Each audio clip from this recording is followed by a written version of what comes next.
আজকে মাদ্রাসায় পড়ে ঠকি নাই। ও মুসলমান যুবক, পায়ে হাত দিয়ে বলে যায় কোন দিন যেন মরণ হয়।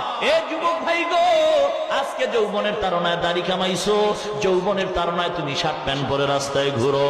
এ যুবক ভাই, আমি তো যুবক মানুষ, আমিও তো যুবক সন্তান, ইচ্ছা করলে আমিও তো পারতাম দাড়ি কামাইতে। মনে করছো কি আমাদের টুপিওয়ালাদের আজকে মাদ্রাসায় পড়ে ঠকি নাই। ও মুসলমান যুবক, পায়ে হাত দিয়ে বলে যায় কোন দিন যেন মরণ হয়। এ যুবক ভাই গো, আজকে যৌবনের তাড়নায় দাড়ি কামাইছো, যৌবনের তাড়নায় তুমি শার্ট প্যান্ট পরে রাস্তায় ঘুরো। এ যুবক ভাই, আমি তো যুবক মানুষ, আমিও তো যুবক সন্তান, ইচ্ছা করলে আমিও তো পারতাম দাড়ি কামাইতে। মনে করছো কি আমাদের টুপিওয়ালাদের আজকে মাদ্রাসায় পড়ে ঠকি নাই। ও মুসলমান যুবক,